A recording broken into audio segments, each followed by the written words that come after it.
दोस्तों, राजकोट के Niranjan Shah cricket stadium में जैसे ही 3 वनडे मैचों की सीरीज का दूसरा मुकाबला शुरू हुआ, पूरे माहौल से यही एहसास हो गया था कि आज कुछ खास होने वाला है।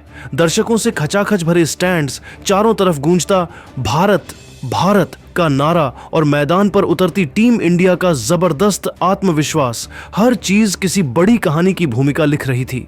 शुरुआती कुछ गेंदों में ही भारतीय बल्लेबाजों ने साफ कर दिया कि उनका इरादा सिर्फ टिककर खेलने का नहीं, बल्कि विरोधी टीम पर दबाव बनाकर मैच को अपने नाम करने का है। आक्रामक सोच, सटीक टाइमिंग और बेखौफ अंदाज के सामने न्यूजीलैंड के गेंदबाज शुरू से ही जूझते नजर आए। कीवी गेंदबाज लगातार नई रणनीतियों के साथ लौटते रहे, कभी लाइन बदली, कभी लेंथ बदली, तो कभी फील्डिंग सेटअप में बदलाव किया, लेकिन भारतीय बल्लेबाजों की लय पर इसका कोई असर नहीं पड़ा।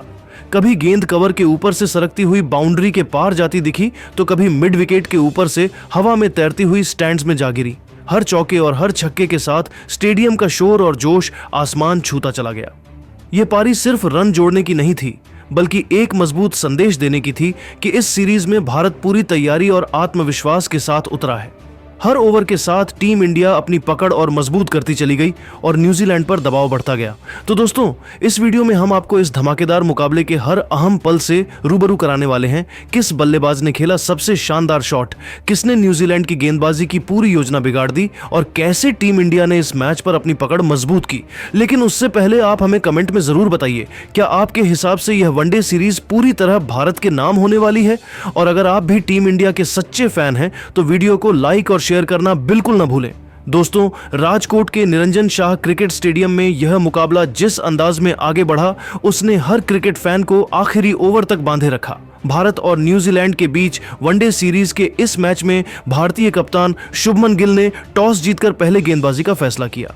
शुरुआत में यह फैसला थोड़ा चुनौतीपूर्ण लग रहा था, क्योंकि पिच बल्लेबाजी के लिए अच्छी दिख रही थी और आउटफील्ड से गेंद तेजी से निकल रही थी।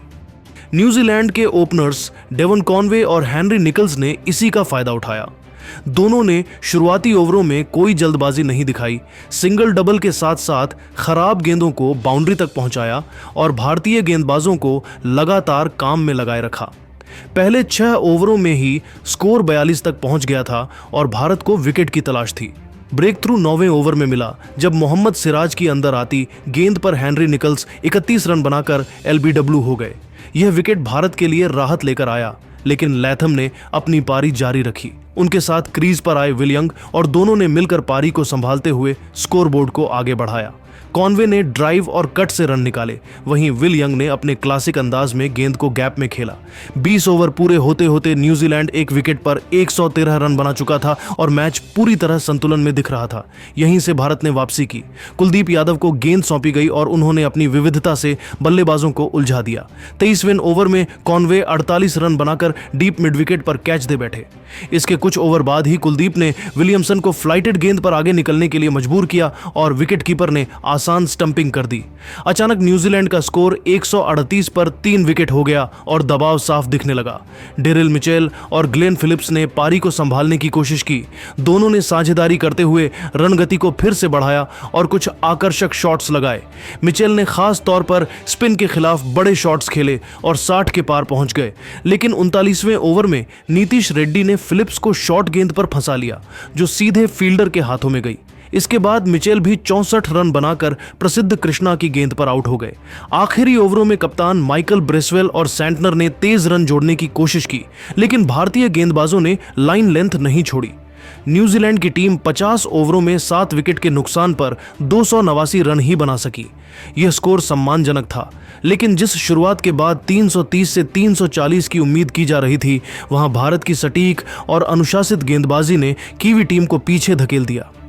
290 रनों के लक्ष्य का पीछा करने उतरी टीम इंडिया की शुरुआत इस बार थोड़ी अलग सोच के साथ हुई। ओपनिंग के लिए रोहित शर्मा के साथ शुभमन गिल उतरे, लेकिन भारत का इरादा सिर्फ तेज रन बनाने का नहीं, बल्कि हालात को पढ़ते हुए चेज को कंट्रोल में रखने का था। पहले ओवर में रोहित ने जैकब डफी की गेंदों को बड़े शॉट्स में बदलने के बजाय गैप में खेला और 2 आसान चौके निकाले, एक कवर के बीच से और दूसरा स्क्वायर लेग की दिशा में। अगले ओवर में गिल ने मैट हेनरी की लेंथ बॉल पर आगे बढ़कर शानदार ड्राइव लगाया और फिर कट शॉट से बाउंड्री बटोरी। भारत ने बिना किसी जल्दबाजी के रन बटोरना शुरू किया, लेकिन 5वें ओवर में मैच ने हल्का सा मोड़ लिया। डफी की अंदर आती गेंद पर गिल फ्लिक करने की कोशिश में चूक गए और LBW हो गए। गिल 21 रन बनाकर लौटे और भारत का स्कोर 38 पर 1 विकेट हो गया। इसके बाद विराट कोहली क्रीज पर आए और हमेशा की तरह माहौल बदल गया। विराट ने शुरुआत में बिल्कुल शांत रवैया अपनाया। उन्होंने पहले कुछ ओवरों में सिर्फ सिंगल डबल पर ध्यान दिया और रोहित को खुलकर खेलने दिया। पावर प्ले के दौरान रोहित ने सेंटनर की गेंद पर स्वीप से चौका निकाला, जबकि विराट ने हेनरी की ओवरपिच गेंद को कवर के ऊपर से बाउंड्री तक पहुंचाया। 10 ओवर के बाद भारत 66 रन पर 1 विकेट था, थोड़ा धीमा लेकिन पूरी तरह नियंत्रण में। 15वें ओवर में रोहित ने गियर बदला। सेंटनर की लगातार 2 गेंदों पर पहले मिड विकेट के ऊपर से छक्का और फिर स्लॉग स्वीप से चौका जड़ते हुए उन्होंने दबाव न्यूजीलैंड पर डाल दिया। इसी ओवर में रोहित ने 46 गेंदों में अपना अर्धशतक पूरा किया। विराट दूसरे छोर से संयम बनाए हुए थे और सही गेंदों पर स्ट्रोक खेल रहे थे। दोनों के बीच साझेदारी 100 के पार पहुंच चुकी थी। तभी 23वें ओवर में रोहित का विकेट गिर गया। डेरिल मिचेल की शॉर्ट गेंद पर पुल शॉट थोड़ा जल्दी खेल दिया गया और गेंद डीप में खड़े फील्डर के हाथों में चली गई। रोहित 59 रन बनाकर आउट हुए, लेकिन भारत मजबूत स्थिति में था। अब श्रेयस अय्यर बल्लेबाजी के लिए आए। अय्यर ने आते ही विराट के साथ तालमेल बनाया और रनचेज को आसान बनाने पर ध्यान दिया। 28वें ओवर में विराट ने डफी की गेंद पर लॉन्ग ऑफ के ऊपर से छक्का जड़ा और अपना अर्धशतक पूरा किया। इसके बाद उन्होंने आक्रामक अंदाज अपनाया, कभी कवर ड्राइव, कभी मिड विकेट फ्लिक। अय्यर भी पीछे नहीं रहे और सेंटनर पर 2 शानदार चौके जड़े। 35 ओवर के बाद भारत 2 विकेट पर 221 रन बना चुका था, लेकिन पिच अब थोड़ी धीमी होने लगी थी। 38वें ओवर में विराट कोहली 95 के स्कोर पर दुर्भाग्यशाली ढंग से आउट हो गए। ग्लेन फिलिप्स की गेंद पर बड़ा शॉट खेलने की कोशिश में उन्होंने लॉन्ग ऑन पर कैच थमा दिया। विराट की 95 रनों की पारी ने इस चेज की नींव रखी थी। अब भारत को आखिरी 12 ओवरों में 84 रन चाहिए थे। इसके बाद KL राहुल क्रीज पर आए और उन्होंने आते ही मैच का रुख पूरी तरह भारत की ओर मोड़ दिया। राहुल ने सेंटनर के 1 ओवर में लगातार 2 चौके मारे, एक सीधा और दूसरा मिड विकेट के बीच से।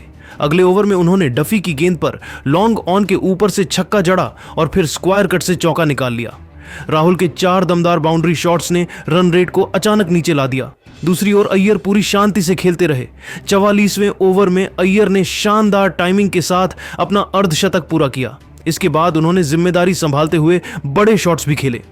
48वें ओवर में अय्यर ने मिचेल की गेंद पर छक्का जड़कर जीत की औपचारिकता लगभग पूरी कर दी। अंततः भारत ने 49वें ओवर में ही लक्ष्य हासिल कर लिया और 5 विकेट से मुकाबला अपने नाम किया। श्रेयस अय्यर 89 रन बनाकर नाबाद रहे, जबकि KL राहुल ने 26 गेंदों में नाबाद 45 रन की आक्रामक पारी खेली। यह जीत टीम इंडिया की मैच रीडिंग, संयम और सही समय पर आक्रामकता दिखाने की क्षमता का शानदार उदाहरण बनी। झटके दे दिए।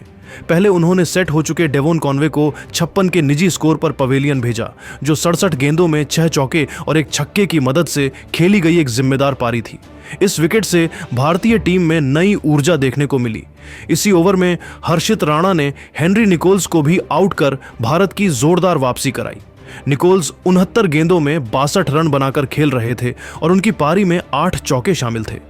अचानक 2 विकेट गिरने से न्यूजीलैंड की मजबूत होती पारी को गहरा झटका लगा, लेकिन हर्षित के बाद मोहम्मद सिराज ने अपनी जादू गेंदों का ऐसा जादू चलाया कि भारत में आतंक मचाने वाले विल यंग को अपनी खतरनाक गेंद पर विकेट के पीछे KL राहुल के हाथों कैच आउट कराकर भारत को 3 तीसरी सफलता दिलाई।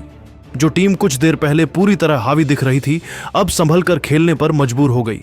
इसके बाद क्रीज पर आए विल यंग ज्यादा देर टिक नहीं सके और 9 गेंदों में सिर्फ 6 रन बनाकर खेल रहे हैं, जबकि डेरिल मिचेल अभी खाता भी नहीं खोल पाए हैं।